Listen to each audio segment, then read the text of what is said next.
Hey everybody, just here. I'm going to get in a quick Sunday and late Sunday night knife review. And tonight I'm going to do the Cold Steel Swift. It's the Andrew Demko inspired assisted opener from Cold Steel. It's got a nice little spear point. This is really cool recurve on the spine here. You can check that out. You can see the texturing on the G10, which is really cool. I like doing that to my knives anyways, and now you can see it production wise. It's got the CTS XHP high quality steel on this thing for the steel snobs in the audience. And for just the beef snobs, this thing's got the triad lock on an assistant opener. You can't do anything with that thing, just no play whatsoever.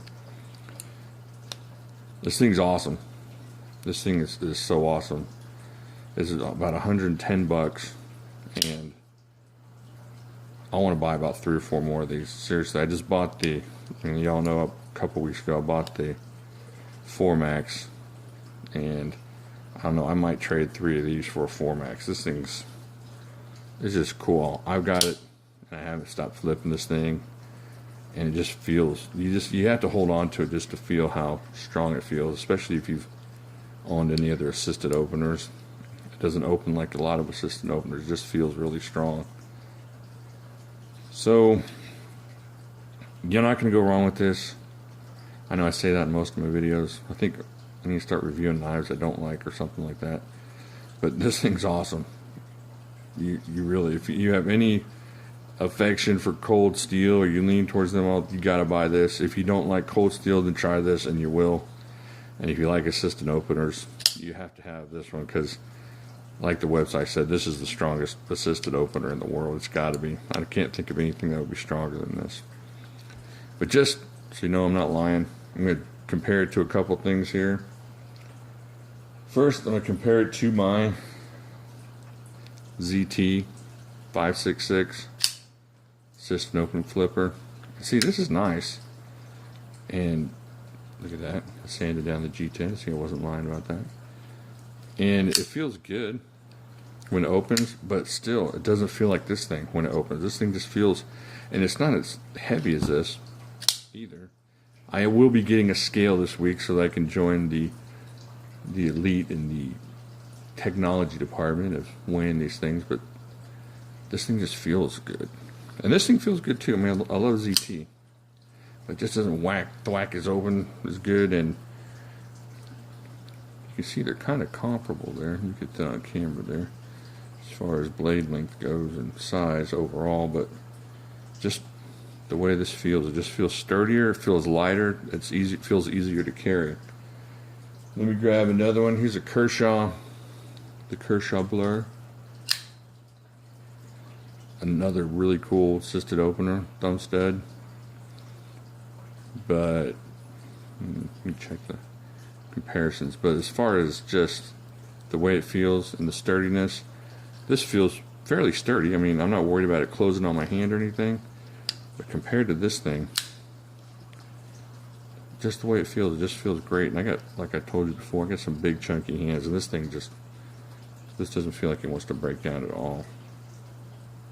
So we got those 3, and then we'll try one more. This is actually the model of the first knife I bought that really started getting me back into the knife collecting hobby a couple years ago. This is the Kershaw Piston. My first one I still have, but it's all glossed out, and I messed it up, and I kind of salvaged it, but I'm kind of embarrassed by it. So I managed to pick this one up this week as a replacement so I can show my face and show my knife here.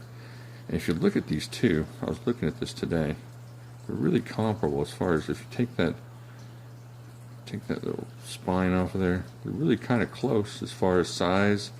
You got the same kind of G10. However, even as good as this one feels, this one, I don't know, this one might be a little bit lighter, and it feels sturdier. This one's got that liner lock on there, and while it's never closed on me, and I've never had any problem with it, and it opens nicely, you still, and this one will cost you now on the second-hand market probably about 70, 80 bucks to pick up. And I would trade all of these knives or not all of them together, but each of these knives, there's not one I would rather have than this one. And I love ZTs. Y'all have seen my other videos. I'm a ZT addict, and this thing is awesome. Cold Steel Swift, it's just amazing. It's strong, sturdy, flips open nicely. So you're not gonna go wrong if you get this one. If you got a little extra 110 bucks to spend, grab that one. You know, like I said, you're not gonna go wrong with any of these. But if I had to choose, that's the one I would go with. And then I would probably go to this one as far as something I would carry all the time. And this one's a little bit heavy, even though I like ZTs. I'm not so crazy about the 566 that I would hold on to it. And then I would go this one for flipping open, and then this one, just because it's a little bit heavy, and it's just a little bit heavy. Sorry about that. Had a brain seizure. But anyways, Cold Steel Swift. Get one if you got a little extra Cold Steel money laying around. And don't forget to subscribe, hit like, and make some comments down in this area down here. And check out my videos for my giveaways. I picked up another giveaway knife today. I'll show you that in my next video. But right now I think we have 4 or 5 giveaway knives. I'm just trying to get to 100 just to make a little bit of a splash in the knife world here. And if you're at all interested, tell your friends, share, and I will talk to y'all later.